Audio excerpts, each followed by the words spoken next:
All right, ladies and gentlemen, welcome back to another episode of the podcast. For a third time, returning, Dr. Kyle Gillett. Welcome. Thank you, Nick. Always a pleasure. I love having you on. There's a lot of topics that I'm very interested in, but I don't necessarily have the credentials or all the research or credibility to speak into them. And one of the reasons I love bringing you on the show is you have the research, you have the credibility, you have the credentials to add some validity to the topics that I'm interested in, that I'm genuinely curious and interested in. Mm-hmm. So I appreciate all your insight and knowledge and wisdom into all things health, performance, human optimization. Certainly. Thank you for letting me spam your inbox with various studies and findings. So I know we have a few topics that we want to discuss today. What are you genuinely really interested and curious about right now as you pursue, your own personal and professional curiosities around health, performance, optimization, all the things? Yeah. There's a variety of things, but I'm always very interested in any cutting edge therapy, including peptides. And I'm also very interested in different health issues that are specific to runners or hybrid athletes. As you know, I've been running a lot more personally recently. I've done high rocks. I'm going to do some more of them. And I've also recently done things like gotten my first colon cancer screening. And I see things like REDS, Relative Energy Deficiency, in athletes pop up. I see things like runners are at increased risk of colon cancer. I see this all over social media as well. I also see people talking about how, they took a peptide and it magically helped them heal and they're healthier and there's no downside. So I just like to talk about all the upsides and downsides of these various issues in an evidence-based way. What's your view on the way social media approaches and shares information? Do you think that we're in an age right now where there's a lot of fear mongering amongst a lot of topics that are being shared? The extremes get all of the headlines. Yeah. So if I was more extreme, I like to say I critique conventional medicine and functional medicine or alternative medicine equally. And I feel like whenever I say something that is bringing up something that we could do better in functional medicine as a functional medicine physician, there's a lot of pushback from other people that say, well, you're just bought off by big pharma. And then when I do the opposite, the people comment the opposite. So sometimes I feel like if you're more balanced or in between, you actually get pushed out of both groups. So it's better to choose a side if you want to have fast growth. But the way that I see myself, and I think that you're very similar to this as well, and many of our colleagues in the health podcasting space, if you will, the people who do particularly well often don't choose a side. They remain independent and they have a higher, what I'd call social credit, not official social credit in the dystopian way, but people will listen and understand this person is truly unbiased. Maybe they change their mind when new evidence appears or they're open to. For example, I live reacted yesterday to the press conference about Tylenol and pregnancy and autism and ADHD, and I gave my non-political open thoughts. And I pointed out some good things, pointed out some bad things, and just posted this too. So I'm sure there's going to be a lot of, unfortunately, negative comments or unfollows. But the people who do know me, I think that will provide some trust. And right now, trust in health professionals, especially doctors, is at an all-time low. Yeah, something I recently talked about on a podcast that was all around leadership was that I think it's a really important trait and characteristic as a leader to have a strong set of core values, but a loose position on where they stand on certain things, because new information comes out, and having a bias towards certain things or positions doesn't allow you to adapt or flex. We see so many people in the health and athletic performance space who they make their identity a certain position or bias or way of eating or way of training. Yes. And when you make that your identity, you put yourself in a spot where you can't flex or change your mind, because you then lose all of your credibility for the identity that you put upon yourself. So I agree with what you're saying. I like putting myself in an unbiased, independent position in terms of all things health, performance, athletic training. And then as I'm presented with new information or ideas or methods and concepts, I like to try it out myself. Read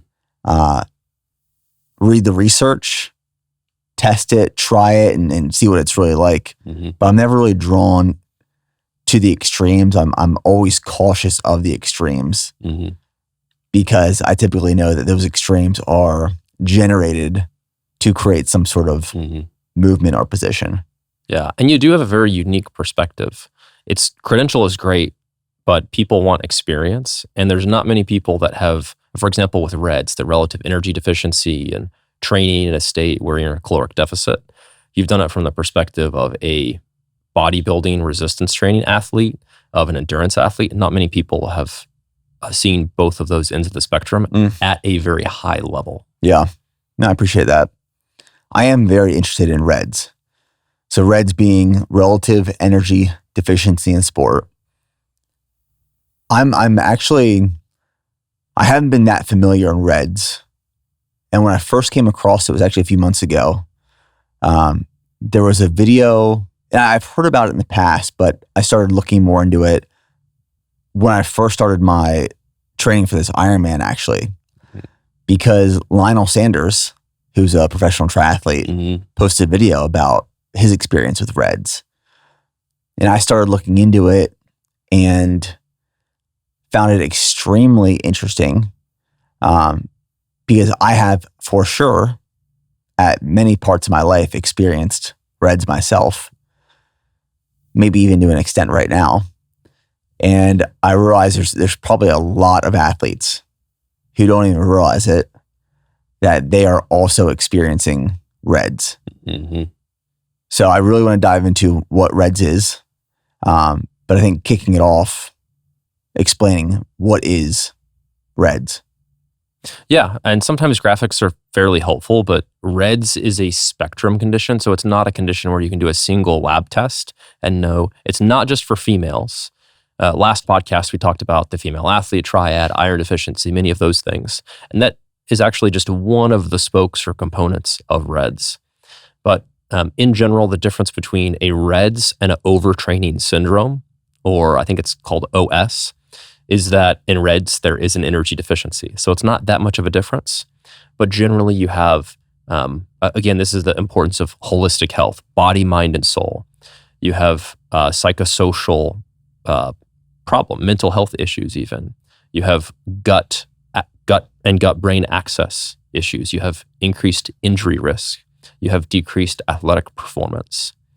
And similar to PCOS or other kind of diagnosis of exclusion conditions, you can kind of be on this side of REDS or on this side of REDS, if that makes sense. So a bodybuilder that gets REDS is probably more likely just to be in the energy deficiency side of REDS, whereas a lot of people who are training endurance events, which is kind of the classic REDS patient, usually they're very underweight, low BMI classically. You've lost a decent amount of weight since our last podcast. I've actually lost a decent amount too. And I started getting injured because I was trying to cut down and be lighter to be a faster runner. So it's a spectrum. Like you said, you're kind of having some REDS, maybe mild or even moderate now. I was having some mild REDS, and then I put my caloric deficit on stop. So I think a lot of athletes do this without thinking about it. There's also people who don't like it if you talk about REDS because they say it's not a real condition. You can't do a test or an imaging study and diagnose it. And they say the more you think about REDS, the more likely you are to think you're going to get it. And it's a self-fulfilling prophecy. I don't know if you've seen that's true since learning about it recently. But the way I look at it is if you learn about it and you give a name to it, it helps because then you can seek help or even find information yourself in order to minimize the chance of the outcome happening. Yeah, I think it's important to be informed about it. And I don't think that it makes the issue worse for the individual, but in my opinion, being aware that you might be creating this unknown and unnecessary deficit that doesn't just lead to, and this is what I really want to focus on, REDS, relative energy deficiency in sport. It doesn't just lead to decreased athletic performance. It doesn't mean that you don't have the energy to recover and run as fast and hit certain workouts. It starts affecting all different parts of the body, from the immune system to the endocrine system, your hormones, your ability to sleep well, your mental state, your mood. You might become irritable, hangry, like all of these things. And I guess one of my questions that I'd love to really dive into as we explore this, there's often this thing that people say, especially in the endurance training space, that there's no such thing as overtraining, but just under recovering. There is under recovering. And I think under recovering can also be viewed as under fueling. Like in this Ironman prep, for example, there are days where I'm burning 6,000 calories. And that's from, actually burning calories through exercise, but then also just, burning calories from what my body needs to maintain homeostasis and function. I think a lot of people will hear that and think, oh, I can easily eat 6, 7, 8,000 calories. But when you have 3 training sessions a day and you're trying to fit meals around training and digestion, it becomes challenging to get all of those calories in. And I think what happens with a lot of people in these big training blocks, and I've experienced it on certain days, you're burning 5, 6, 7,000 calories. And it's really hard to find the time and select foods that you want to consume to make sure you aren't in a caloric deficit. And maybe one day isn't going to hurt you. Maybe 2 days isn't going to hurt you. Maybe 1 week's not going to hurt you. But when you're in this deficit, even a slight deficit, for days and weeks and months throughout a prep or a build or just your lifestyle, that's when it starts exposing all of these bigger issues that have downstream effects other than just, I'm tired today, I can't hit this training session. How big of an issue do you see, especially in endurance sports, under fueling?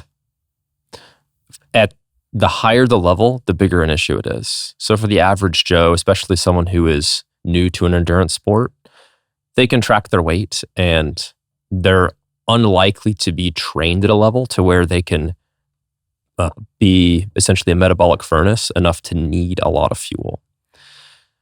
At a high level, or if you've been doing it for a long time, it's a huge issue. And I think that people should take into account, some people who are new might want to lose some body fat as they train into the sport, and that can be reasonably done so. But you probably don't want to be in your biggest caloric deficit during your hardest period of the training phase. So it is a big issue.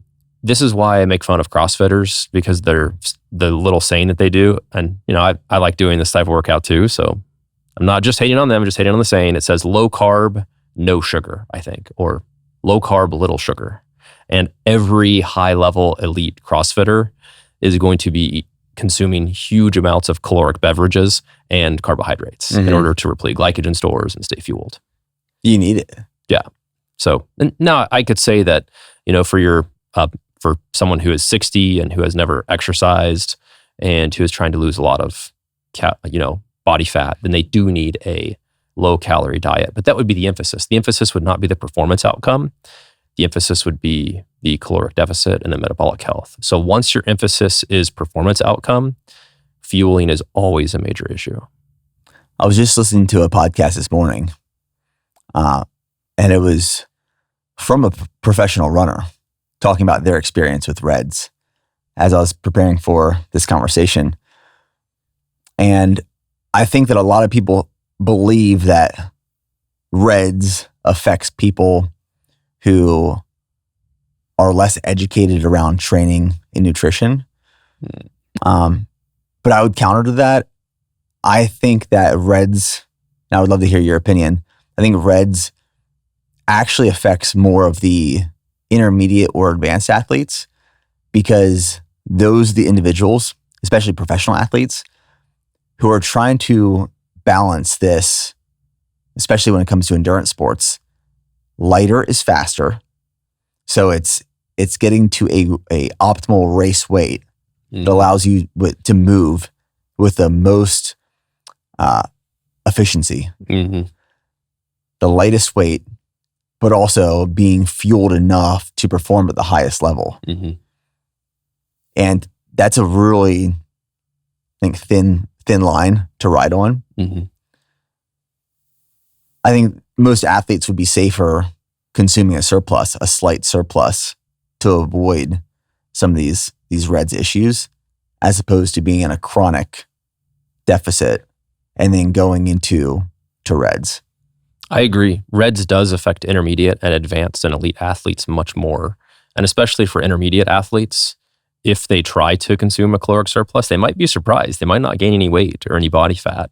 I know there's been a lot of people, I think Jeremy Miller is one of them, that has mentioned that as his weight got heavier, his running performance paradoxically got slightly better. Now, this obviously doesn't work for everyone, and the lighter your starting weight, the better your running performance can increase as you think you're in a slight surplus.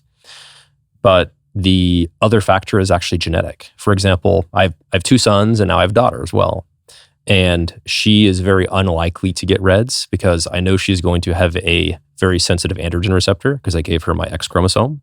And I also know that, which makes her more likely to have PCOS, which is actually great. And because you're less likely to get Reds, you're more likely to have the cycle irregularity, but your testosterone is going to be a bit higher. You're going to be more sensitive to testosterone. And then I also gave her a gene that makes her more likely to hold on to iron, called an HFE gene. So she's less likely to get iron deficiency as well. How do you test for that? Genetic tests. That's interesting. Yeah. So I have 2 copies. So I know I gave her one of those 2. Yeah. Kind of regardless which allele, which is like paternal versus maternal gene she got. And then past that, I have a huge hunger drive, and so does my wife. So she's probably going to just naturally eat a lot more. A lot of that is genetic. So she would probably be a great, her body size might not make her a great runner, but she'd probably be a great endurance athlete. And there's other genetic factors that go into Reds as well. The hormonal ones are of particular interest to me.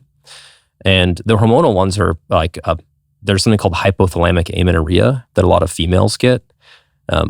But these hormonal abnormalities happen just as often in men. It's just that we don't notice them because we don't kind of have that cycle or metronome, or we don't have the same biofeedback.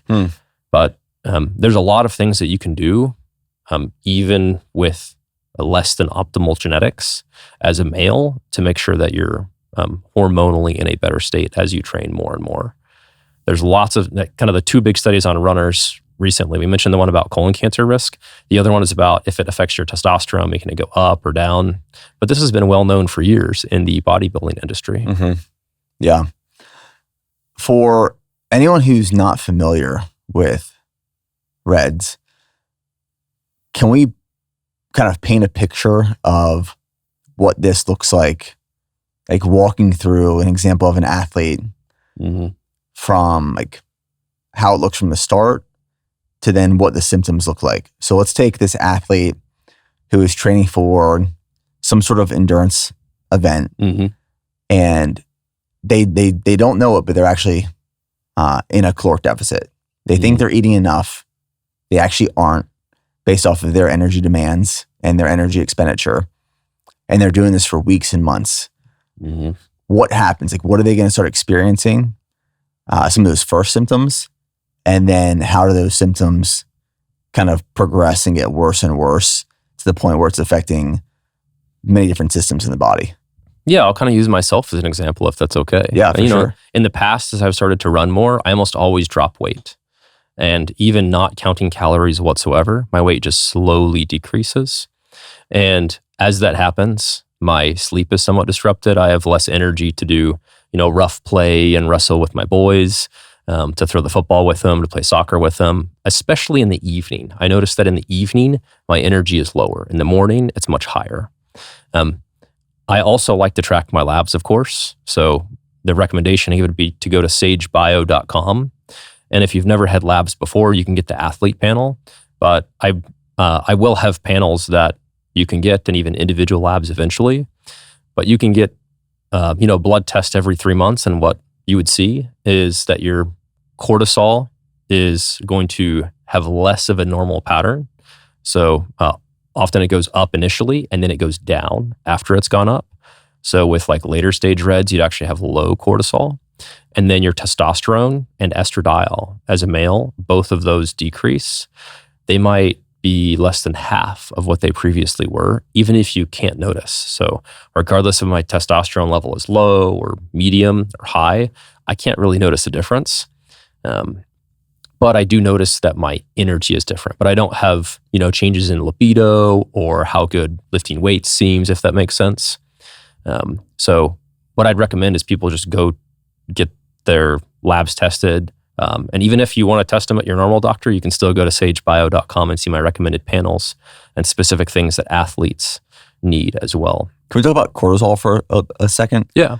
When you say it starts higher and then it becomes lower, is that over a long period of time, or is that throughout a day? Yeah. That trend? Great question. So that's over a longer period of time. However, there's a huge amount of variation from day to day. For example, if you have a very poor night of sleep, then your cortisol is going to change significantly from day to day. Our friend, Dr. Andrew Huberman, did a podcast about 2 months ago on cortisol, which was excellent. That shows that cortisol is actually like a steroid hormone, similar to testosterone, estrogen, et cetera. But it's not just released based off of signals from like ACTH is what it's called, but it's also released from a different area of the brain, purely based on rhythmic timing. So this is where you see a bigger effect in athletes that might be traveling from a different continent or a huge time zone, and how it affects their performance if they're going to the east or going to the west, or even what time the race is. For example, I'm usually very early to bed. I didn't cross any time zones to do my High Rocks in Dallas, but I think my race was at 9 p.m. and I usually wake up before 5 and go to bed at 8:30. The High Rocks race schedule is just absolutely wild. It was terrible. Yeah. I felt like I was in Malaysia or something. I know. And you probably consumed caffeine before the race. Yeah. And caffeine does help. Caffeine actually helps potentiate the release of cortisol. But if you had checked my cortisol at 9 p.m., even without the time zone change, I'm sure that it was particularly bad. I actually posted my HRV because this is soon after I had my third child. And after I had her, my HRV went from 70 down to the mid-20s. Oh, wow. Before my race. So I posted on Instagram, which is kind of wild. But yeah, between that and the late start, I think that was a significant effect on your cortisol, because cortisol gives you energy. It's what helps get you out of bed in the morning. If you're sitting in bed and you just don't feel like getting up, then cortisol can help with that. Mm-hmm. And there's a lot of ways to support it. For example, pregnenolone is an over-the-counter supplement. It's not WADA approved for those WADA athletes and whatnot, but there's a lot of other ways to help. How do we want to see cortisol being released and controlled within the body? What is an optimal trend? Yeah. A nice high curve in the morning, and then around midday, it's going down, and then it's kind of steady, but not too low. Not completely crashed, but not high in the evening. And what does an unhealthy cortisol level look like? There's a couple types. So there's like the wired and tired type of cortisol, where it's just flat across the whole time. It could be high flat or low flat. There's the late peaker. So that could be someone who's like relatively low in the morning, and then all of a sudden it increases a little bit in the afternoon. Maybe that's someone who's like switched time zones recently or just never kind of got on that circadian rhythm. And then there's also the like bimodal or multimodal peak. So people who consume caffeine too late in the day, this could be part of it. Cortisol also, not to complicate things, but there's a lot of other factors. One example is cortisol shares a binding globulin, which is a protein, with progesterone. So as progesterone spikes and crashes, that also changes the regulation of cortisol. So unfortunately, there's a whole bunch of different inputs. And how do you measure cortisol throughout the day? How do you get this trend in this graph? Yeah. So most people don't need to get the entire graph. You can get it via saliva or urine or blood test, but that's a lot of blood tests. So often I order what's called like a 4-point salivary cortisol test. But for most people, I just start with a morning cortisol and then I see what symptoms they have. If someone thinks their cortisol might be off and they don't necessarily want to do a 4-point cortisol, you can also get an AM within 4 or 5 hours of waking and then a PM and then compare the two. I would love to actually do the 4-point with you. For sure. I'd be very curious. Okay, so going back to your example with Reds, you're starting to run more. You're losing weight. You're experiencing lower energy levels. I can definitely relate to the lower energy levels, especially in the evening. Yep. Getting home from work after a long day of working and training. Meetings where I don't talk are the worst. Yes. Oh, yeah. I can tell a big difference from days where I'm in my office on my computer just doing work compared to days where I'm out and about and I'm traveling, I'm engaging with people, I'm outside. Like days where I'm stuck inside all day behind a computer, I am tanked at the end of the day. But especially in this Ironman prep right now, in the evenings, I really have to turn it on to be like ready to go with the family until we put the kids down for bed and it's me and Steph's chill time. In your example, how does it keep progressing from just normal levels of fatigue and tiredness? And you brought up like what's happening in the back end with cortisol and your hormones, but how does it get worse? Where does it go from there? The next hormonal input, so we've kind of mentioned the steroid hormones, would be what I consider the growth agonist hormones. Growth hormone, IGF-1, which is insulin-like growth factor 1, even insulin, because insulin is a particularly anabolic hormone as well. And it's very common that you see all three of these drop as you're more into the red spectrum, especially with more energy deficiency. And not to scare anybody, including yourself, but the next thing that tends to happen is what I consider tweaks or injuries. So I usually consider an injury something that happens, it's been going on for more than 7 days, and it's bad enough to where you are thinking about seeking out someone to care for it. So it's a little bit of a spectrum, but in my case, it was my calf cramps, my hamstring strains, and my shoulder pain, which is unfortunately still ongoing despite kind of ending my caloric deficit phase. And this, of course, doesn't happen for everyone, but it just goes to show that you're better pre-planning for these things that might happen rather than being reactive. So in terms of muscle strains, ligament strains, is that primarily because your body doesn't have the energy, the caloric energy to recover optimally? Partly. So it obviously has something to do with glycogen stores. That's one reason why there's not really an anabolic window for protein. We don't need to have like a protein shake within 30 minutes of training anymore, but there kind of is for carbs. And that's one thing that your company does really well, is emphasizes the importance of intra and post-workout carbohydrate. Because the sooner you get carbohydrates on board, the faster you're going to have intramuscular glycogen repletion. So you're restoring the glycogen, basically carbohydrate in the muscle. It happens in the liver as well, but you want to restore it both in the muscle and the liver. And a lot of times it takes 24 hours. So if people are doing 2-a-days, there is zero chance that you're going to have significant glycogen repletion within, a 12-hour time period. So you're smart with your training. So a lot of people will do things like split their resistance training with their cardio, and they'll, watch the intensity and pick specific times to be intense. This is where a coach is particularly helpful, to have a program that's going to put you with the best chance to succeed before you start. That being said, there's also things other than just nutrient repletion, like localized IGF-1. So without getting too technical, basically there's different hormones that are like systemically helpful for growth, like growth hormone and like IGF-1.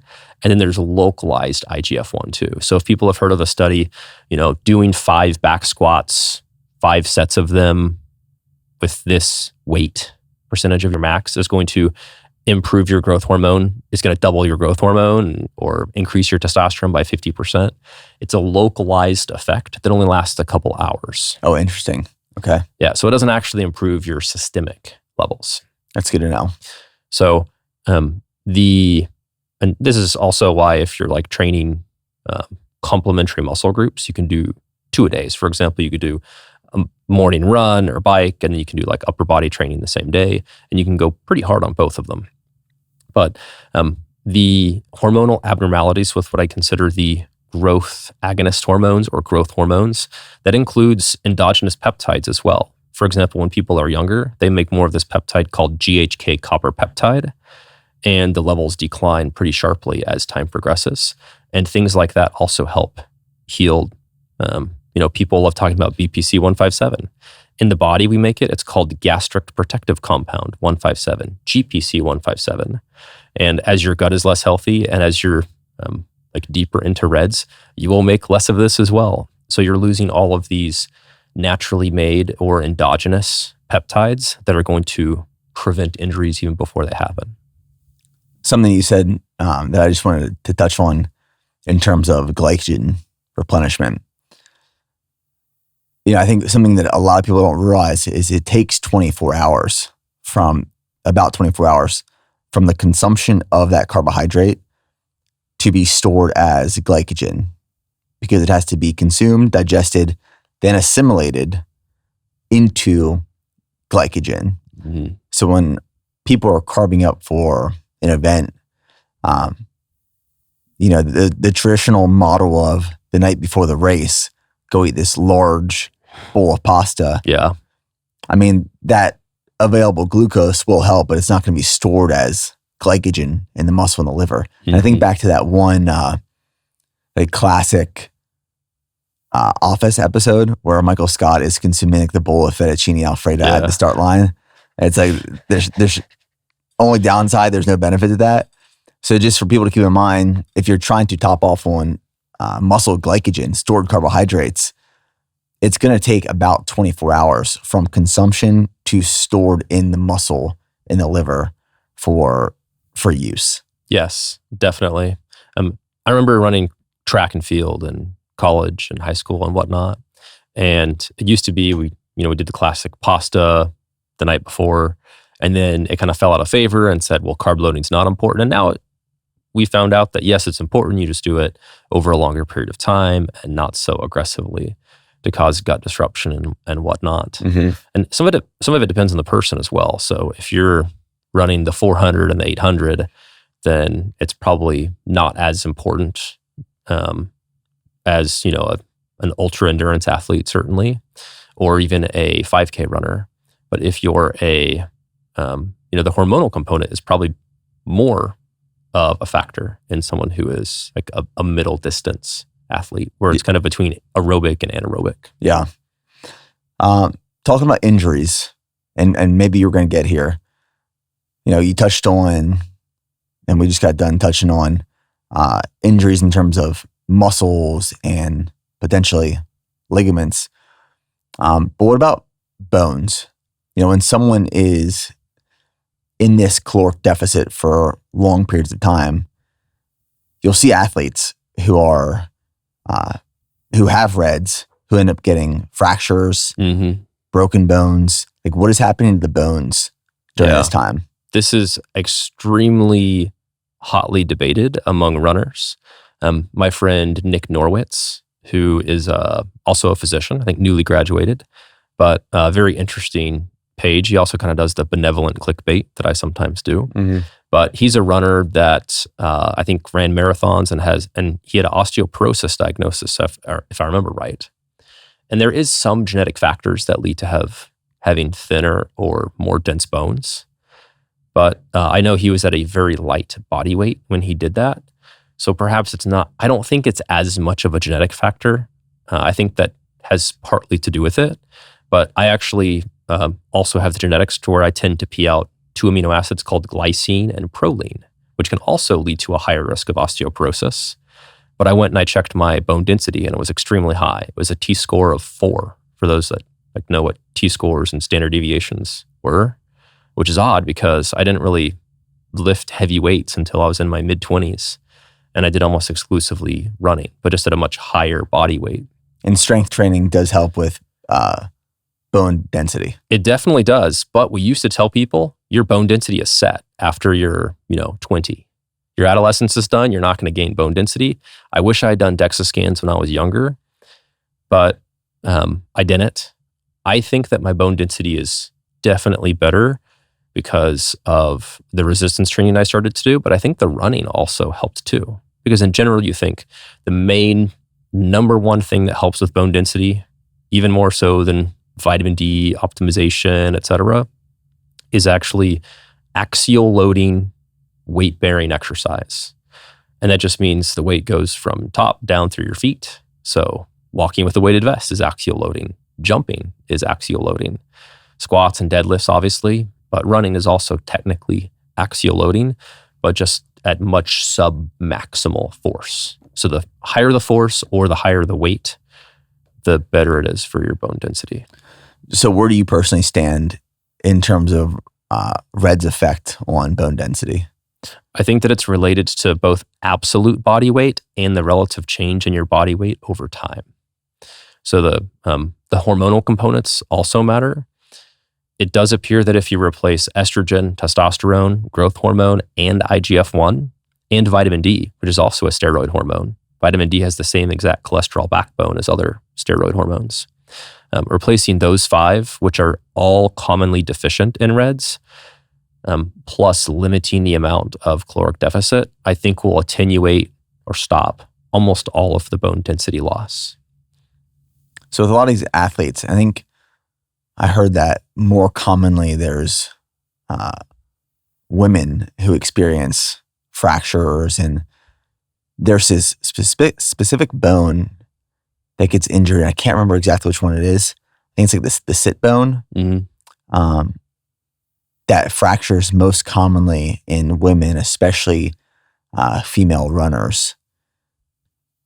Do you think this has something to do with not just REDs, but also menstrual cycles, mm-hmm. lower iron, and then just the impact on bones over a long period of time? Yeah, if you're a female with REDs and what's called hypothalamic amenorrhea, which is where the brain is not producing enough hormones to send signals to the ovaries to produce hormones, that puts you at extremely high risks of these pathologic fractures, or even fractures that can happen without a huge amount of trauma happening. I'm not sponsored by any like DEXA scan place, but people can go to DEXAfit.com, DEXAscan.com/locations, Fitness City, spelled with one S. And there's a couple other places of national chains of places where you can go get your DEXA scan for body composition. That'll also tell you kind of a total body T-score. And then if your total body T-score is not in the positives, you should go get a specific DEXA scan for bone density that looks at, like you mentioned, the pelvis, the neck of the femur, which is the kind of the thigh bone. And then a lot of them also look at the radius, which is a bone in your forearm. And then a lot of them also look at or almost all of them should look at the vertebrae in the spine. Okay, that's good to know. So say an athlete is experiencing REDs. They're in this caloric deficit for extended periods of time. How bad can it get, and what does that look like? What are the symptoms? Yeah, people can kind of jump between the different stages, but perhaps a stage that I never got to is the significant psychiatric complications. People can have insomnia so bad that they kind of enter a bipolar-like state. Depression is very common as well. And a lot of times this affects people's relationships. I think it's interesting that if you look at professional athletes that are married, have a spouse, then often within a few years of like stopping the cycle of their pro athletics, they split up. Because you'd think that at least for certain professions, it would put a lot of strain on your relationship to be going through this cycle of in season, out of season, in season, out of season. For a lot of sports, there's also other factors. For example, if there's boxers, then there's head trauma and concussions, things like that. But that would be kind of a late stage manifestation of REDS. Hopefully it wouldn't get to that, because I do think that even if you're training hard, as long as your caloric deficit is not too significant, there are natural ways to address the different abnormalities that lead to this happening to where it can be better. And even if it's not 100% better, I know a lot of athletes just like to grit through something and they just finish it and then be done. And that does lead to a little bit more of that dopamine surge during and after. But you can at least make it a lot more tolerable and healthy for your body. So I'm assuming one of the solutions to REDS, like if you're in, say, a big training block or a big cycle, and you're experiencing symptoms of REDS, where low energy beyond what is expected with increased training load, mood dysfunction, irritability, disrupted sleeping, maybe some loss of performance, not as much strength, power, endurance, stamina, immune system suppression, all these things just start happening.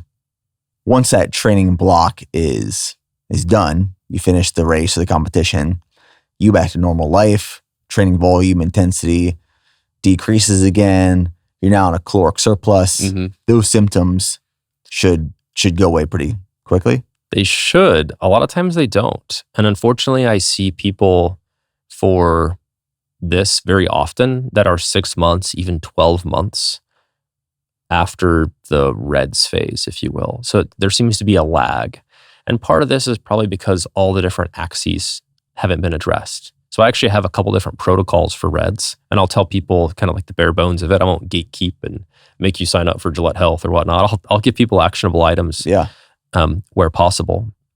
But a lot of times you see a lag in how your body recovers after any illness. So after viral illnesses, there's things called post-viral syndromes. Even after medications, after someone comes off of an SSRI or hair meds like finasteride, there's these post-this syndromes. Even after supplements like ashwagandha or lion's mane. And they don't happen most of the time, because most of the time people go back to their normal life and their diet is more consistent. They're not overfeeding their gut health gets better, the gut-brain axis gets better, the relationship gets better, etc. And things improve secondary to those lifestyle things improving. But often supplements and medications can be used for help. The three big things that you can't miss, and this could be during or after REDS, during or after the caloric deficit phase and the training phase. If you're having these symptoms, always consider these three things: your sleep, your diet, especially fat and things that can improve IGF-1. We mentioned dairy last time. I think that for people who can tolerate it and kind of learn to tolerate it, perhaps before they even start their training phase, finding out what very high calorie, often high fat foods can help. High fat leads to better production of things like testosterone, if it's not already making up 30% of your calories. And then it often leads to better growth hormone and IGF-1 as well. Things like cheese and milk do. And they're also particularly tasty, in my opinion, if you learn to like them. The sleep can be addressed via supplements. It can be addressed via medications. Often I address it via medications just to jumpstart someone's sleep cycle and get that fine-tuned again. And then the last component is, the mind and soul component. Where are you at spiritually? Where are you at with your relationships, with your family, with your close friends? How has it affected them? Maybe you're affecting them in some way that you're not even realizing, and that's kind of a subconscious thing to consider. So that there's a lot of interplay in that as well. So those are the three things: sleep, diet, and then the social, emotional. That's a good call out in terms of, REDS. It's not just affecting you, it's affecting the people in your life too. And you probably don't even realize it if you're in that state. I know I've been there before. Yep. You don't realize the effect and the impact on your relationships, your family, the people around you, while you're in this decline state of just mental, emotional, physical wellness. Mm-hmm. A question I have is, what do you think the difference is between REDS and disordered eating? Are they similar? Or is it that REDS typically occurs when you don't know you are under-consuming, under-fueling? Great question. I hadn't thought of that because REDS is often compared to overtraining syndrome. So this would kind of be on the other side of REDS, and certainly someone with a history of disordered eating is probably more likely to get it because they're more likely to want to over-restrain their calories. Is body dysmorphia involved? People may have heard of exercise anorexia, where you're still consuming a lot of calories, but you feel like you need to exercise in order to get this disordered body image. So the number of calories involved can be part of it. I think there's some overlap, but I'm not sure how exactly you would compare the two other than just looking for the history. Mm-hmm. Do you think there's a downside? Maybe not a downside. Let me reposition this question.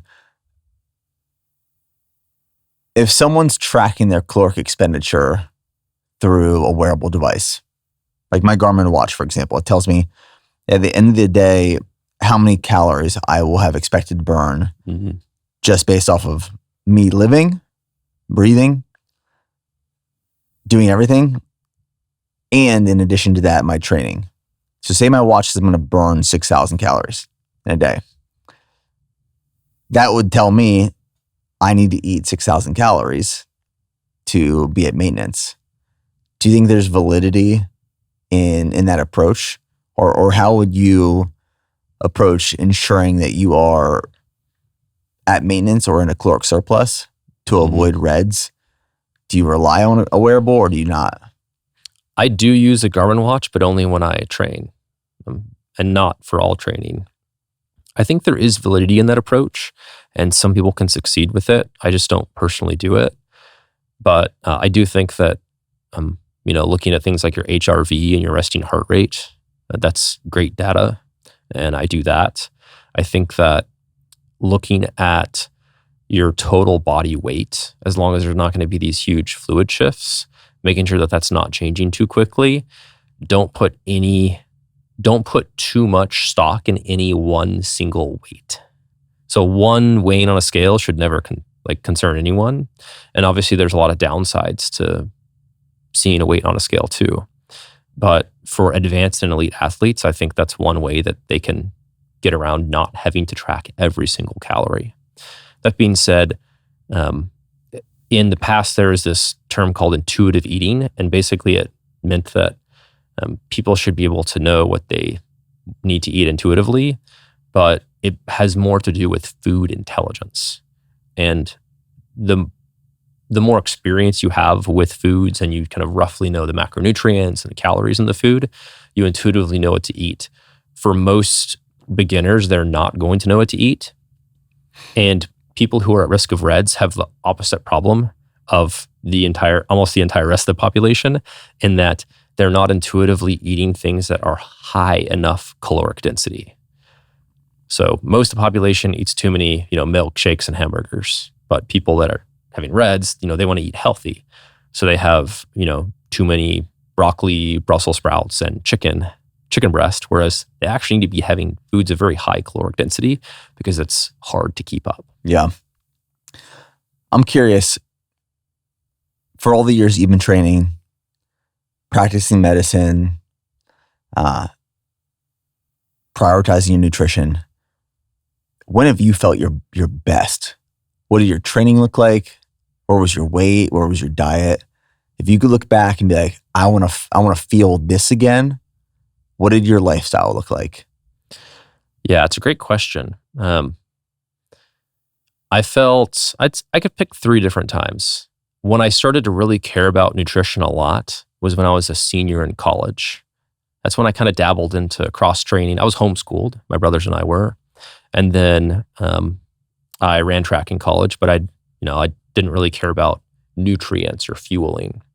I just ate. And I did feel significantly better caring slightly more about nutrition then, and also cross training and sleeping relatively well. I was definitely less stressed. My final year of residency, before I had my first child, my final year of residency, but before my first child arrived, I felt pretty good, and I was making some great gains and successes with training. That was all, and my sleep was much better because I was a senior resident. I wasn't doing 24-hour shifts and whatnot. It wasn't nearly as hard worked. And my diet was pretty good because I cared about my diet more so. I still ate a lot, but I also trained a ton. I did mostly basketball, soccer, volleyball. Lately, I would say I know way more, but the thing that really holds me back is sleep, just because I have 3 kids, 5 and under. If not for that, I think that my training would be significantly better. I will say that I'm definitely not as fast as I have been in the past, and I'm probably not as good at basketball or soccer or volleyball, but I'm definitely stronger. So I see the glass half full. Yeah. I mean, there's definitely trade-offs. When would you say that is for you? Because it's probably different it's got to be different for strength training versus cardio. Oh yeah, completely. I mean, my training has changed so much over the years. And I think what it has allowed me to continue improving and also stay healthy is that from the outside looking in, I think a lot of people think that I wake up and I've been running 10 miles a day every day for 10 years. And that's not the case. That is definitely in certain seasons within certain preps. But after I go into a big endurance prep, I go into an off season where I gain weight, my endurance training decreases, my strength training increases, and I feel better. So I look at it 2 different ways. There's performance goals, and then there's like the health goals. There's definitely a way to manage and balance both, depending on what your goals are. But like right now, for example, being in an Ironman prep, performance-wise, this is some of the best shape I've ever been in. I'm getting leaner. I'm getting faster. I feel strong. I'm staying healthy. My sleep is definitely not there. I have 2 young kids as well. It's not where I want it to be. I know I would feel a whole lot better if I had more sleep. But I don't feel my healthiest right now in terms of like mental energy, mental clarity. But I know it's the season that I'm in. Like this comes with the territory of training for an Ironman triathlon. I experienced the same thing in a marathon prep and an ultra prep. I love preparing for these things, but I also know it comes with a cost and a sacrifice. So I'd say when I feel my best, my weight is roughly 205, 210 pounds. I'm running maybe 30, maybe 40 miles a week, 30 to 35 miles a week, strength training 3 to 4 days a week, and really just enjoying life. Spending a lot of time with my family, not obsessing over the foods that I'm consuming, not trying to restrain calories or certain foods based off of what workouts I have come up next. And I think like a lot of people would think that in an Ironman prep, I'm burning 6,000 calories a day sometimes. You can just eat whatever you want. But the truth is that when you're eating this much, your gut becomes more sensitive. Yeah. So you have to be more selective with what you're actually consuming. Easily digestible. It's like being in a bulk kind of for bodybuilding. Yeah, like a good example, I know tonight if I eat sweet potatoes, that will slow down my digestion. That's how aware I am of my food consumption right now. Awesome. As opposed to white rice. If I eat white rice with dinner tonight, I'll be hungry a few hours later to have another big meal before I go to sleep. If I eat sweet potatoes, I'll actually not be as hungry because of the lower glycemic carbs and the fiber added to it. So I have to be more selective with the foods that I'm consuming that make me feel good. What about a regular potato? Because I actually like regular potatoes, but I've never really loved sweet potatoes. And there's obviously a difference between a massive, Yukon Gold potato that's almost pure starch and the little potatoes that have a lot more fiber ratio. I can do like red skin potatoes and Yukon Gold potatoes pretty well. But my favorite way to consume them is I'll boil them or I'll air fry them and then I'll let them cool. And I actually like to eat them cooled like an apple. They're high in resistant starch. Yeah. I just find that they digest very easily for me. Yeah. I'll dip them in some salt and ketchup. Just eat it like that. But I'd say like that when I feel my best, it's not an extreme. And I'm still enjoying life. I'm not as stressed and controlled over the training and the diet and all of these things. But then there's certain times where I want to hit a PR, I want to accomplish a goal. And that's when I go into a season of more extremes that come with a cost or a sacrifice. And most of that being, there's a time sacrifices, obviously, but more so mental energy sacrifice that comes with it.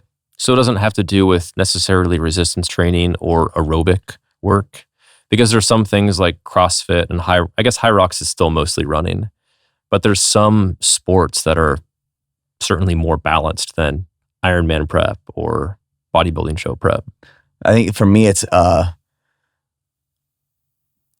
split between strength and endurance, and it's not like, hey, I'm running 70 miles a week and then lifting a few times a week. It's bringing that running mileage down to say 30, 35 miles a week and more strength training. And I think even what I'll do post Ironman is keep running, obviously, but add in more cycling. Because what I'm finding is with cycling, it doesn't have that impact on the body like running does, especially in my central nervous system. And I can get a really good strength workout out of it as well. Like one of the things I found when I was prepping for that bodybuilding show is the last couple of weeks I could not drop any weight. It just like calories were going down lower and lower and lower, and weight would not fall off. And then I finally pulled running out. And when I pulled running out, my weight over a week dropped 5 pounds. Yeah. Because of the inflammation that I was just holding on to from running. Less venous stasis. Yeah. So I find I feel my best when I'm truly balancing my training and just listening to my body.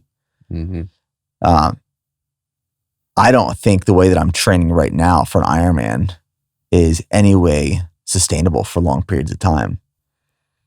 And, I watch athletes, and I'm sure you do as well.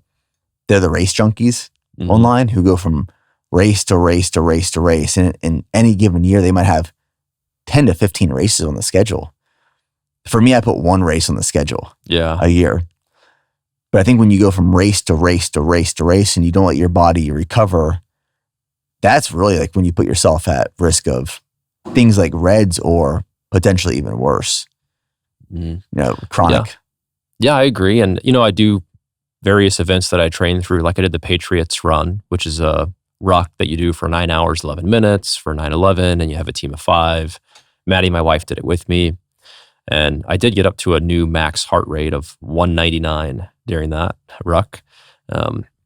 But I didn't train for that. I just kind of went and did it and, did fine. I've done it a couple years now.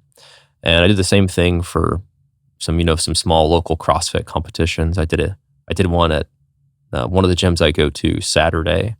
But like you said, I'm not training hard for this and I'm not straining my body. It's more like a Saturday that you just go and have fun. But that is very different. I think that a lot of people, just like you can ego lift, you can ego run, and some people are more of like weekend warriors and they don't put in the adequate training. and then they don't know how to like modulate their system. Like any event that I do, I'm going to try as hard as I possibly can, but I'm going to be smart about it and pace yourself in a way, I guess. Yeah. What's your opinion on social media's impact on training for the fitness population? And there's obviously a positive element to it. I will never argue that there's not. There's a positive element for sure. You mean like Strava and posting things on Instagram? Yep.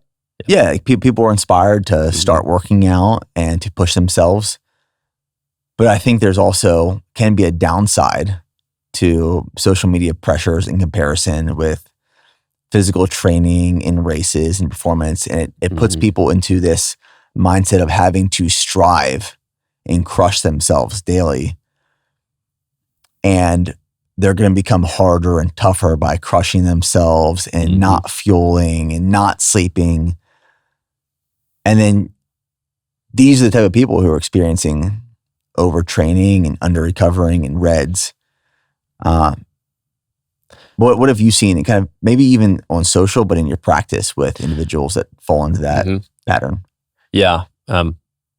The more pressure that someone puts on themselves, because regardless if you're posting everything on Instagram or Strava or whatnot, the more pressure you put on yourself to get to a certain thing, you're going to have more mental health and psychosocial,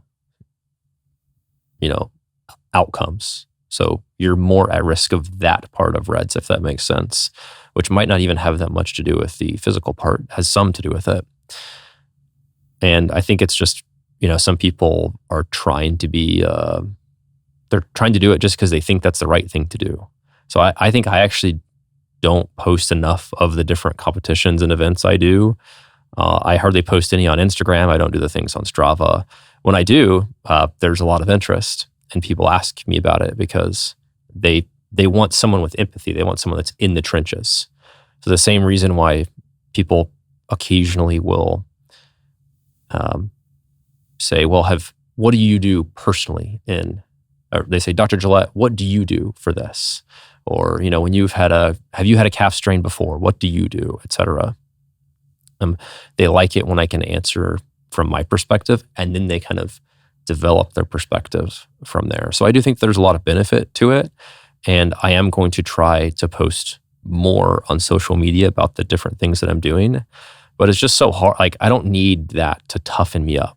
Yeah. I have my spiritual life and, trying to strive to be a better Christian and love Jesus and love others. It's just super hard to do, especially like as a public figure, at least in my opinion. And having kids is hard too. So that's where I toughen myself up, is getting hard for those things. And then the physical things, it's kind of like a break. I'm happy when I do them. Yeah. I think that a lot of that comes from just maturing and growing up and getting your priorities in order and wisdom as a whole. I certainly don't care as much about like body composition or big muscles or like whatever, how much I bench as I did even 5-10 years ago. Yeah, I completely agree with that. It all used to be, fitness was vanity metrics. And now it's more so performance metrics, which I feel now is even shifting and evolving towards health and wellness metrics. That's one thing that CrossFit does really well. They have this big continuum where you have pathology on this side and then lack of pathology or health, and then fitness is over here. But it's just one smooth spectrum. I like that. So for a hard pivot, another thing that I know we were talking about previously that we want to talk about on this episode during this conversation that I'm actually really interested in is light therapy. So a few years ago, I bought a red light panel, got really into it, fell off, just stopped using it. Didn't think much of it. About 2 weeks ago, started doing research on red light therapy again. I bought a panel. We have one of the full body panels in our closet. I am hooked. I don't know what the difference is now compared to back then, Uh, you know, when I had my previous panel, it was before having kids. Steph and I were getting a whole lot more sleep. Life just looked a little bit differently. But now I do red light therapy for 15 minutes every single morning when I wake up. I can feel myself literally waking up within those 15 minutes.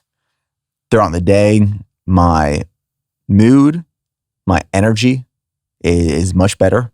I'm not drifting towards that caffeine as frequently as I was. I don't have like the slumps and dips.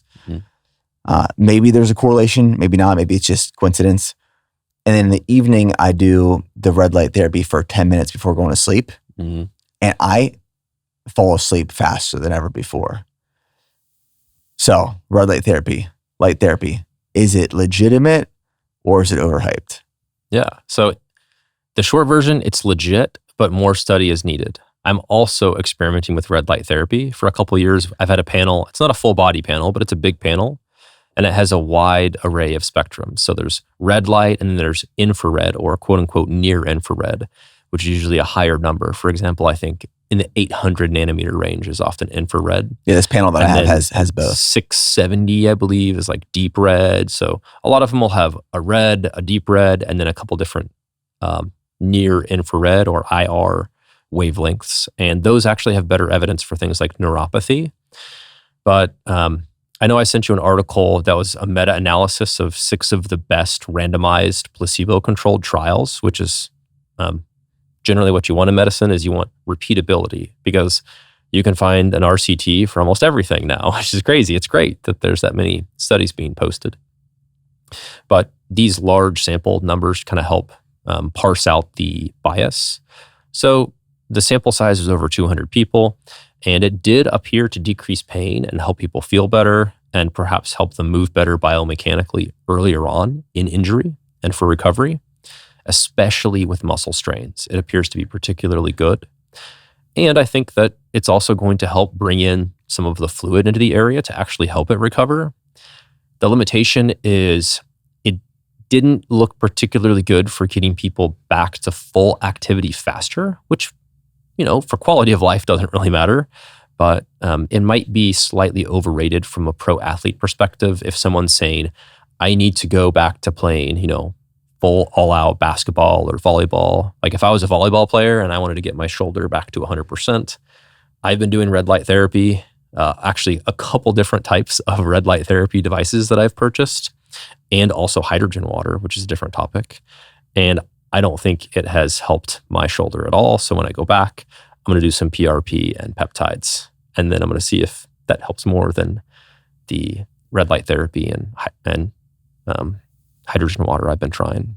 I have done PRP before for a quad strain. And I will say that made a huge difference. Yeah. A huge difference. Quick side note, hydrogen water.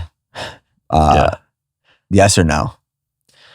That's why I'm trying it is I'm open-minded. I tried that, the Echo Flask hydrogen water. I know there's differences and they all say that they're better than the other one, of course. I also tried the hydrogen prebiotic and I just didn't feel fantastic on it. And I did a gut health test and it said I had like hydrogen dominant SIBO as well. So I don't know if that's from the hydrogen prebiotic. Were you experiencing symptoms of SIBO? No, I wasn't. But I've been kind of underwhelmed. There's a lot of confounding variables in my life right now, but I'm still going to continue to try hydrogen water. I don't think it's harmful, and it's kind of cool. Although it does make Maddie, my wife, cringe a lot. I would rate it maybe like a 1 or 2 on a scale of 10, whereas I'd rate photobiomodulation. I think it's called PBM. It's just light therapy. I would rate light therapy maybe a 6 or a 7 with the potential to get up to an 8 or a 9 with more study. On that scale, do you rate that effectiveness for recovery or for what kind of outcomes? For recovery, presumably hydrogen water might have some of the same effects as bicarb in terms of performance enhancement because of its pH buffering and affecting the bicarbonate system, which is basically, not to go into too much science, but there's like 3 different forms of bicarbonate and hydrogen ions have to do with one of them. But theoretically, I understand it. And there's actually some small studies that show a little bit of benefit compared to regular water. But I don't think that it's like significantly performance enhancing enough to where like it's probably not worth it to do for the average person. Do you like using red light therapy, both the red and the infrared, near infrared, for anything outside of recovery? Like I personally am using it, in my opinion, for regulating circadian rhythm. Mm-hmm. My wake and sleep cycle. And I feel like I'm getting a lot out of it for those outcomes. Yeah. Actually, I did some Monday. I did something called photodynamic therapy, which is a combination of red and blue wavelengths. Blue because it helps target bacteria in the skin. Just because my skin has been very oily recently, I came off of a hair med called dutasteride, and my skin is always more oily when I do that. And for this podcast and this Vibrant Longevity Conference, I didn't want my face to be too oily or have breakouts. And blue light and red light therapy have some evidence to help with that. That's why a lot of times after you go to your med spa, like Gillett Aesthetics spa, to get your salt facial, which is what we do, I just got salt exfoliation and then that red and blue light therapy. And it might have some collagen restoration benefits as well. In the past, I've had what's called a laser therapy done, where they take off the outer layer of skin to help with like fine lines, wrinkles, acne scars. And then after that, I have patients, including myself, also do that light therapy. So for aesthetics, I would rate it as a 9, maybe even a 10, because there's almost no downside to it.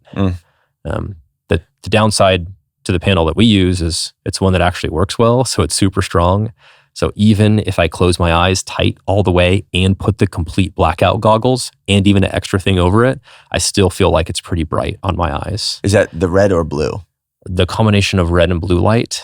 But there's a setting for red light only. There's a setting for red and amber. There's a whole bunch of different settings. But this panel is just so strong. It's almost always too bright for my eyes, even with like multiple layers of blackout goggles, which generally is the case for really strong light therapies. When would you recommend, like say someone wanted to start experimenting with light therapy,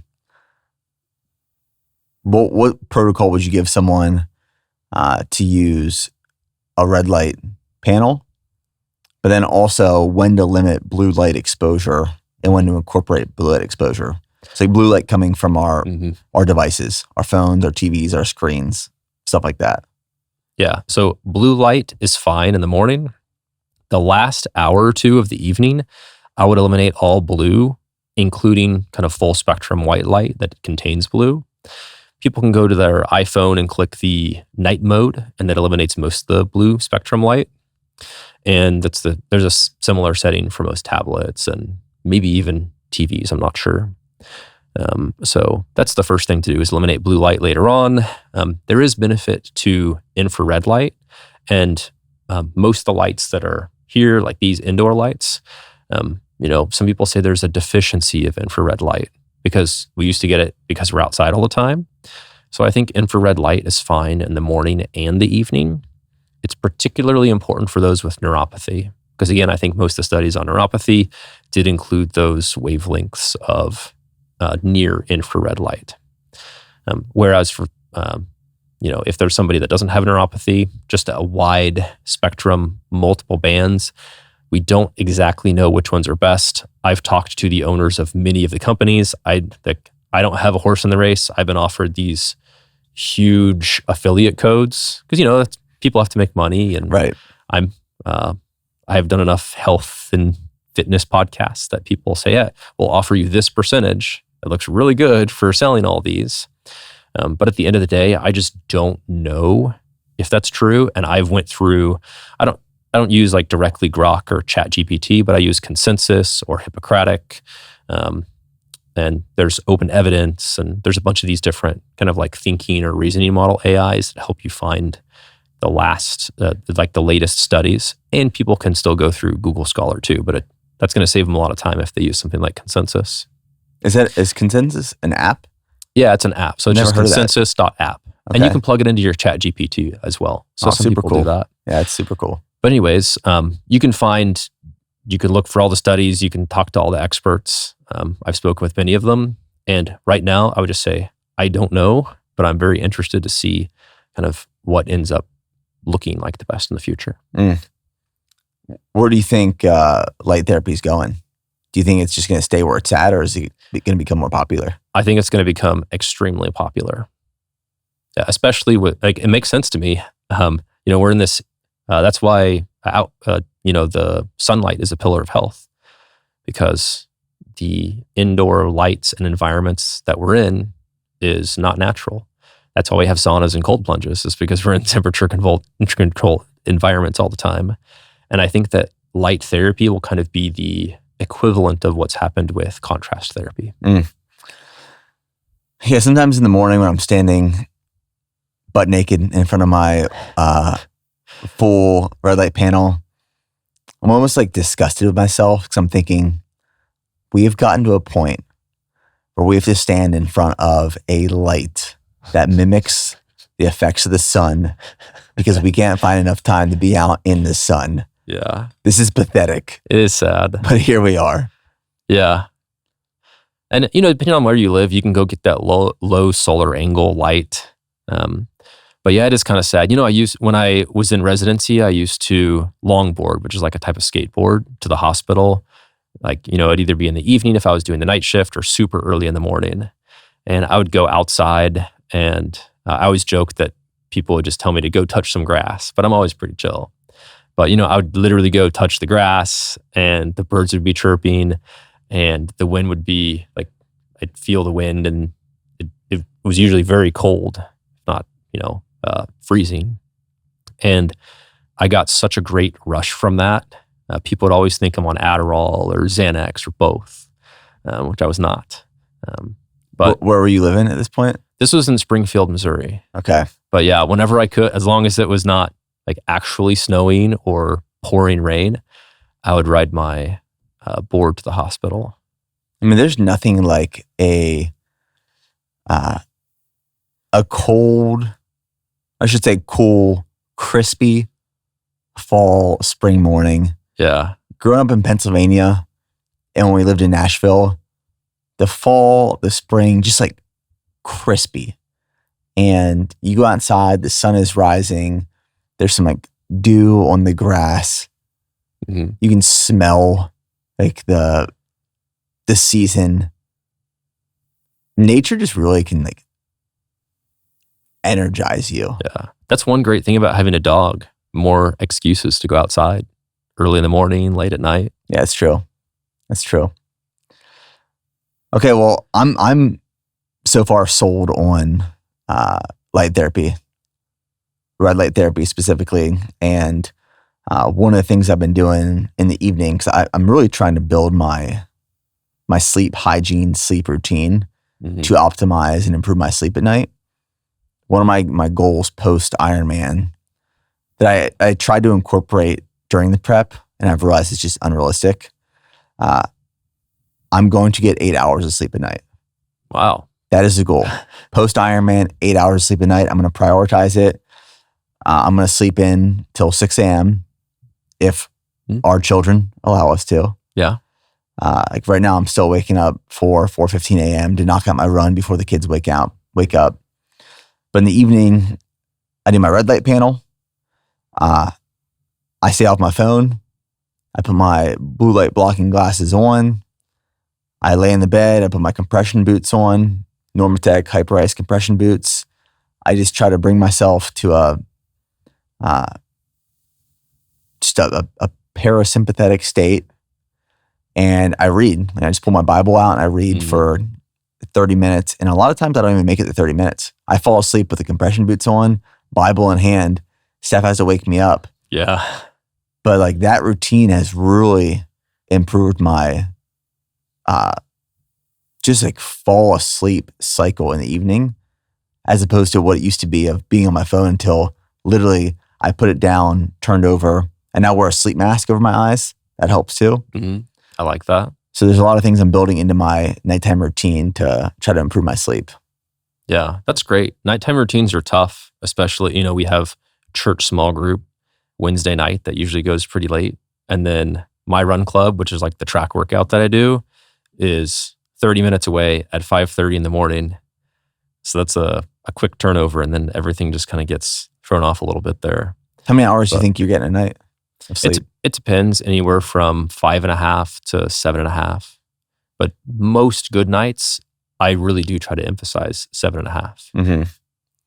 Yeah, what I found is because I've been in this sleep routine for so many years of waking up at 4:15 a.m., even when I try to sleep until 6, my body's up and ready to go. Yep. So I know it's going to take a long time to break that cycle. Yeah, and it becomes harder as you get older too. We're the same age, so yeah, it's only going to get more difficult. So that's one reason why I like being the early bedtime. Oh, I love early bedtimes. That's great. Sorry, my bedtime's early. I got to go. No, I love it. Like last night I was in bed the kids fell asleep early. I was in bed by 8:30. Fell asleep in the bed with my compression boots on, Bible on chest, blue light glasses on by like 8:50. Yeah. And Steph woke me up like 30 minutes later saying, hey, you gotta go to sleep. Okay. Next thing I wanted to talk about, I know you said it was going to be brief, but you brought up this new study linking high mileage running in colon cancer. Mm-hmm. And from what I understand, online it's gaining some traction right now. Mm-hmm. But I believe you might have some different opinions on what is being shared online. Correct me if I'm wrong. Yeah. So the study itself is a good study. So they took runners that had done at least 2 ultramarathons, or I believe at least 5 or 6 marathons. So people who had put in some serious mileage, and then they screened them for colon cancer, and a surprisingly high percentage, I think somewhere between 10 and 20%, did have colon cancer, and they were between 30 and 50. Now, the recommendation for first colon cancer screening did just go from 50 to 45. So all those people between 45 and 50 probably should have been screened in some way. There's many ways that you can screen it. But the theory is that you have less of that parasympathetic rest and digest input to your gut, and then also, all the junk that you're taking when you run, which, a lot of runners consume a lot of energy drinks, et cetera. Maybe all these different things will lead to an increased risk of colon cancer. But I think it's more likely a correlation because for whatever reason, a lot of runners have significant history of gut issues like inflammatory bowel diseases or, they've had a SIBO diagnosis, et cetera. From running specifically, you think? I don't think it's from running. I think that people who tend to seek out running also tend to have those things in common. For example, the other thing that a lot of runners share in common, and swimmers as well, is actually alcoholism. So they're significantly more likely to binge drink and have that dopaminergic response from alcohol, which there is some causatory links. But I think that I could see the parasympathetic thing being a little bit of a link, but I think it's mostly correlation. And if people improve their diets and consume less processed foods and address their gut health early on, try to avoid antibiotics, et cetera, ultramarathon runners and people who run a lot of marathons are a certain mental type. In fact, usually, even if they didn't have a different body habitus or whatnot, you can kind of recognize them. Mm-hmm. And those same people will seek out, going on a trek in Nepal and, getting terrible dysentery in the Amazon or something like that. So I think a lot of the other factors that they tend to have lead to the increased risk of colon cancer. My takeaway is the same as the takeaway in the study is if you have blood on the stool or any GI symptom, if you're 30 plus, 35 plus, don't wait to 45 to get screened for colon cancer. Do it earlier. I've recently had my first screening, which fortunately was clear. But I also know people who have been screened before the age of 45 and found very early stage precancers and colon cancers. With colon cancer, is that easily treatable? It depends on the stage. So early stages, often so, but it can come back and it can also metastasize. So it can be difficult. So you think these studies were more so correlation as opposed to causation? I think there's a lot of things that the people in the selected group did. So the exclusion criteria was Lynch syndrome and hereditary like polyposis, which is like different hereditary colon cancer syndromes. So I think that there's probably some variables like the type of things that those runners tend to seek out also lead to increased risk. But I do think that runners should be, because of the study, I think it's reasonable to be more cognizant if you've had gut symptoms. And I think if you have any gut symptom, especially blood on the stool, then my reflexive thing would be screen for colon cancer. Yeah. There's no reason not to. It seems like a lot of endurance athletes have gut issues. Is there a reason behind that?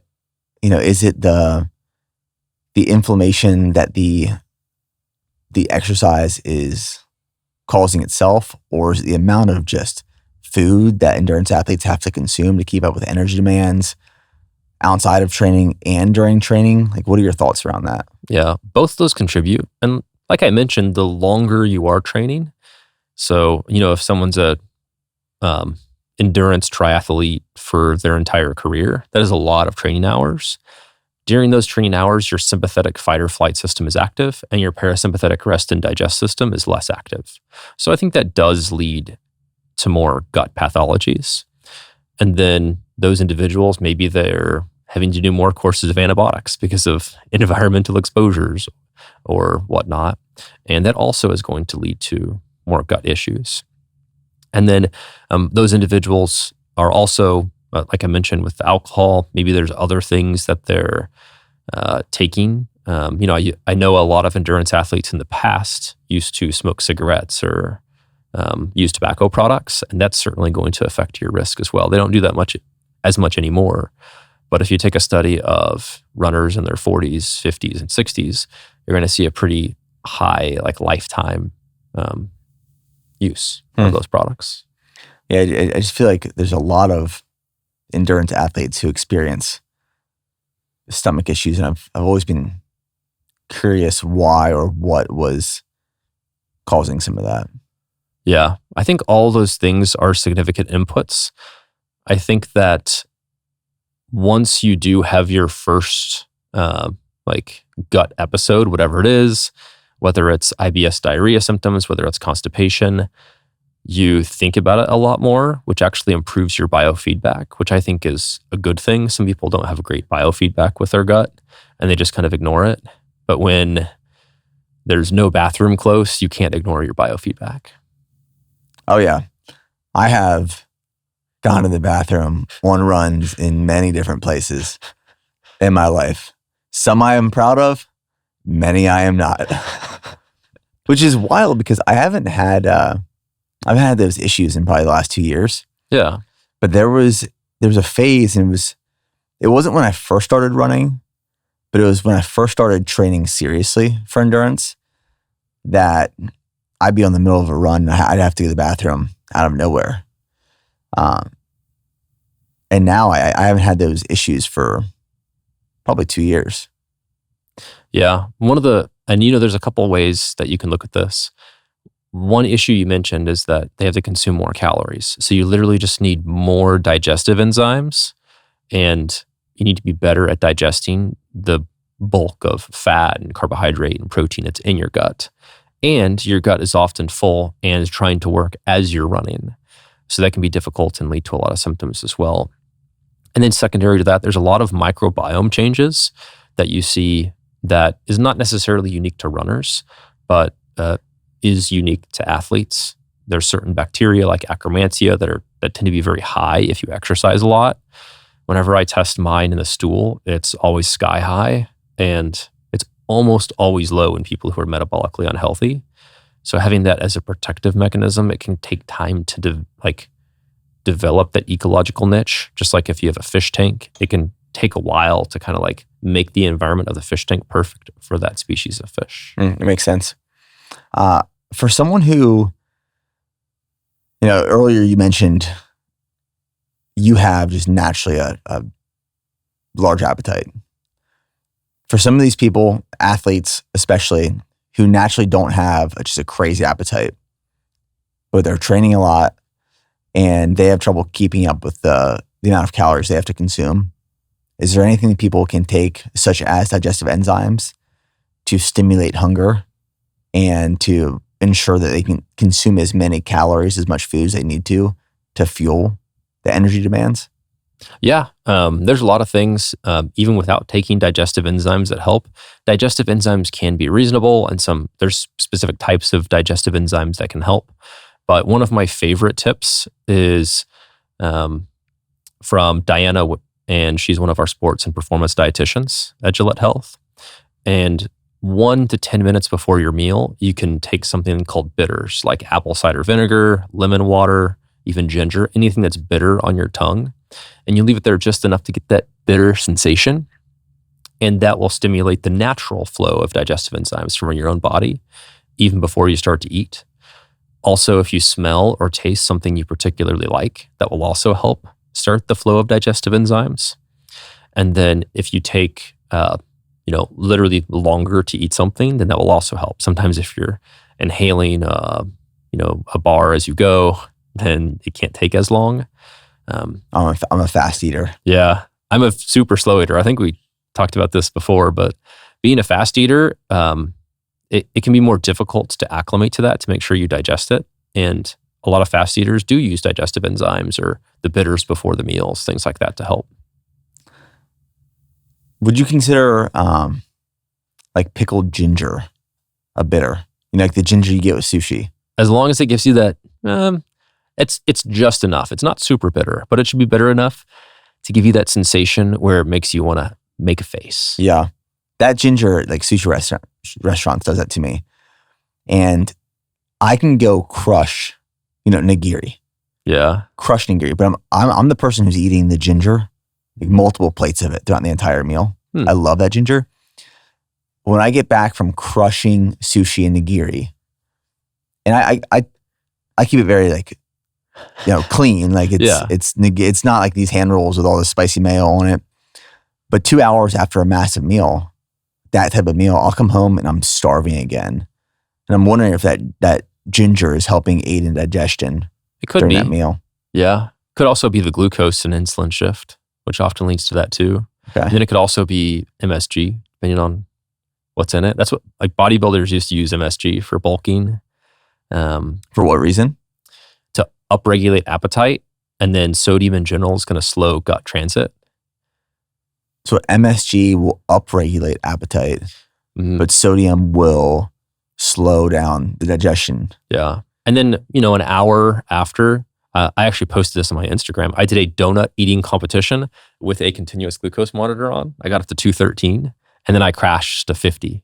Oh, wow. And I did it 1 hour after eating, I think 8 or 9 donuts. I did a high rocks workout, and I felt great. I took a video of myself. I was literally sugar high when my sugar was up.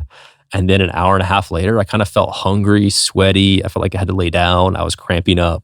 Felt terrible because my insulin spiked so fast. My glucose crashed despite having, however many thousand calories of donuts. But that insulin spike will aid short-term in athletic performance? Yeah. So, donuts are high in fat, so not the exact same as sodium slowing. And you don't want your insulin spiking as you exercise. Exercise is an insulin mimetic. They both actually push carbohydrate into your cell similarly. But I think donuts could be a reasonable thing to eat the night before doing a workout. I felt terrible. I could barely finish the workout. I was cramping so badly. Yeah. But I did it for the social media, and I did it for my own interest, because I've also heard people, influencer doctors, say your glucose should never go above 180, or your glucose should never go above 200, or it means you're really unhealthy. But I think that one time that my glucose went to 213, it was not terrible for my health. And my next 2 days, the glucose was perfectly normal. I felt great. I was completely back to normal. So from time to time, something like that, or even, a couple times a year drinking some alcohol. I mean, it's very trendy to avoid it completely 100% now. I think things like that can be worked into a healthy diet. On the topic of alcohol, what is happening? Like, do you consume alcohol occasionally? Yeah, I do. In the last year, probably only 3 or 4 times. Partly because you have a young child, and I'm not gonna drink by myself. And if I do, I want to do it at 10 a.m. As ridiculous as that sounds. I don't want to consume alcohol late in the day because it's just going to destroy my sleep. So it is very rare, but I think that it's safe to say there's no physical benefit, but there is a significant social benefit, whether people like it or not.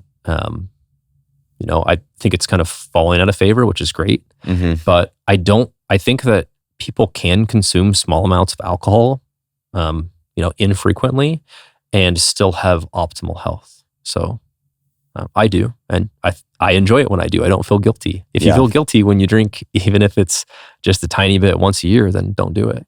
Yeah, we rarely drink at this point in our lives anymore. And if we do, it's one drink. It's like one glass of wine.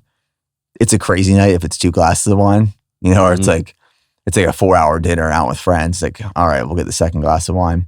Yep. But it's so rare now at this point that for me, it's if there's no net positive, I'm like, why even do it?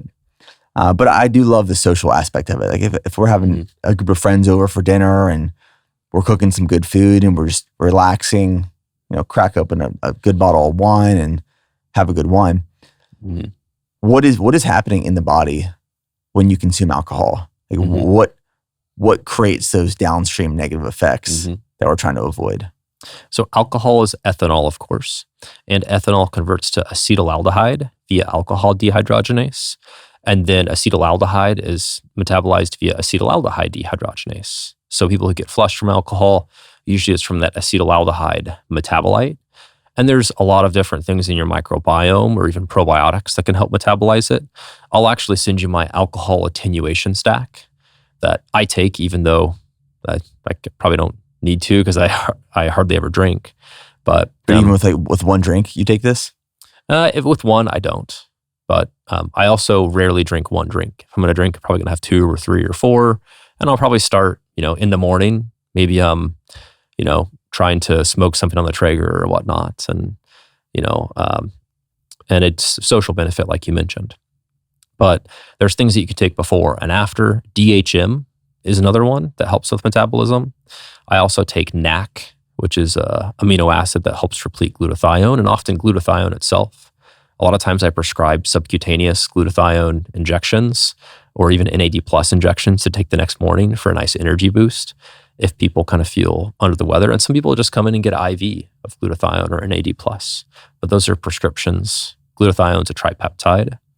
But yeah, I'll kind of post the full stack. Sometimes I also take something called LDN, which is low-dose naltrexone that I've talked about a lot that does the opposite thing of dairy protein and gluten. It kind of helps push the gut forward and helps give it more normal motility because alcohol is going to slow the gut motility. A lot of it's actually absorbed pretty quickly, but it's going to slow the rest of the motility of the gut. And then some people get that dopaminergic spike from alcohol, and then they kind of get the crash after. Almost like a mild version of what happens when someone takes an ADHD medicine. A little bit of extra energy and adrenaline, and then almost kind of a pseudo-depression phase after. You can also get with alcohol. And then because it's also GABAergic, you think about Xanax, Ambien, gabapentin, alcohol, these things increase GABA signaling. Then you kind of have that GABA withdrawal. So alcoholics in the hospital, we'll put them on protocols called AWAS or CWAB. But basically, it's just measuring how much desensitivity they've had from the GABA standpoint. And we give them things like Xanax or Valium to help bind that GABA receptor. So there's a lot of things that you can do, but L-theanine is a good thing to kind of balance that out. LDN also helps that side of things. But yeah, I'll post the full protocol. So consuming alcohol has a lot of downstream negative effects almost immediately on the body. That's why I say there's zero physical benefit. Yeah. It used to be like the Heart Association said some alcohol can be heart healthy. maybe for males, but doesn't really appear to be the case. Yeah, I've even found, especially when I'm in a big training block, one drink with dinner will affect my sleep and performance. And right now I feel so good in this training block because my diet, my sleep, my recovery protocols are so dialed in. Mm-hmm. When you feel that good, you don't want to do anything that's going to take away from that. Yeah. People are scared of antibiotics, and they should be. They should just be used for things that are not going to get better otherwise. But alcohol is kind of a mild antibiotic in your gut as well. It's going to lead to a lot of gut microbiome shifts that are going to lead to downsides even multiple days after. You see a lot of males of college age developing things like Crohn's disease or inflammatory bowel disease. And often you see antibiotic use, alcohol use, and poor sleep as a lot of the kind of sparks. Of course, there's a lot of genetic causes, and with any autoimmune disease, there's the fuel to the fire, and then there's the tinder, which is the kind of the genetics that is the pre-existing environment, and there's the spark that actually starts it all up. Yeah, Steph and I were actually talking about this past week. She grew up in Michigan, I grew up in Pennsylvania, and just the environment that we grew up in, going to college was just this natural progression from high school to the next chapter of life before you get a full-time job. And college wasn't taken, in all honesty, very serious. In the environment I grew up in, it was considered like, here's 4 years of just truly having fun and partying and all of these things. And one of the things we've talked about a lot recently is as we're raising our children, Charlie's 3, Nico's 1, so we have some time before they go to school, is just instilling in them core values and, our faith and following Jesus and living in a way that he would, in hopes that, our goal, our mission, is that by the time they get to college age, whether they decided to go to college and university or not, that we don't have to tell them, hey, when you go to school next year, this is what you should and should not do. But if they go to university and college, they're going for an education, they're going to learn, they're going to get better. They're not going to make these poor decisions. Yep. And just like the way that we are trying to lead and raise our children is so they can make those decisions on their own based on the core values that are true to them in their life. And I just look back to, how I was prepared to go to that next chapter of life with not those tools or mindset. I think it's a huge opportunity as parents, leading and raising children. A complete side tangent based off of where we started with the alcohol conversation, but it just had me thinking, it's a drink. It's consuming this beverage, but has such negative, not only short-term, but potentially life-altering consequences. Yeah, very true. As I mentioned, my brothers and I were homeschooled all the way through. So I actually almost went to a 6-year med school program, and I would have been done when I was 21 because I finished the high school classes early with my older brother that we did all of school together. But I wasn't culturally mature enough. So yeah, I definitely wasn't into like that type of things. In hindsight, I was probably a very uncool homeschooler. And I remember I ended up joining a fraternity. One of my fraternity brothers told me when I was in one of my last couple of years of college before I went to KU Med, he said something like, well, you've changed. I feel like you're just being a fake person because you're trying to be cooler than you are or something like that. And, he knew me pretty well, so I didn't take it negatively, but I thought to myself, I think I've literally just changed and been okay with growing as a person through college. I think it helps me do podcasts and relate to people who, aren't homeschooled from Kansas or whatnot. But that's the other thing that Maddie and I have talked about with Ozzy and Archer and Goldie Grace is that we want them to be able to be lifelong learners and be able to change as a person and not be stuck into whatever personhood that society or the average person thinks that they might be stuck in. Mm-hmm. So when you got to college, so you didn't drink when you got to college? No. Did you make that decision based off of the values that your parents taught you, or based off of just lack of exposure prior to that life transition? It's a good question. I would say, everybody's kind of in a micro environment of culture, and the one that my family was in was not really, it was kind of in the category of nobody drank. So I just figured I wouldn't. I would almost say it's like more part of my faith than anything back then, but now not so much. Mm-hmm. I don't think it really has much to do with being a Christian than, some Christians are okay microdosing nicotine or taking CBD, or there's all these different things that some Christians are okay with. And I think that comes down to your personal relationship with Jesus and what your convictions are. And I'm just worried about mine. I'm not worried about other people's. But at least at that point in time, I think I just kind of considered it. That's part of my walk of faith. Mm-hmm. Yeah, that's what we're trying to really instill in our children is not necessarily trying to teach our children what is right or what is wrong, but truly knowing the Lord and having a relationship with Christ. And we believe that if we can teach our kids to have a relationship with Christ, they will make the right decisions on their own based off what they know is right or wrong, not what we are telling them. I love that. Again, Charlie's only 3, Nico's only 1, but really just starting to plant the seeds in preparation for, raising them prior to sending them off, because I recognize how fast that goes. Most brain development occurs before age 7 anyway. So it's kind of crazy to think with Ozzy, who's 5, almost a third of the time that I've had with him before he goes off is gone. Yeah. It's pretty crazy. At my church, they have a sign and they fill up beads of how much time is left with your child. And they show newborn, kindergarten, 6th grade. That's sad. Freshman, and then done. Yeah, it's crazy. Yeah, I've recently had that realization of just how fast it goes. And everyone tells you it goes fast, but it actually scared me. Realizing I'm having full conversations with my daughter about real stuff now. Mm-hmm. And before I know it, she's going to be running off playing with friends and moving away. I don't want to wish these years away. Mm-hmm. I actually want to slow these times down. I want to be very present, which is one of the reasons my whole view and perspective around training and sport and striving and running myself into the ground physically for a race to rob me mentally from time with my kids. I'm like, what?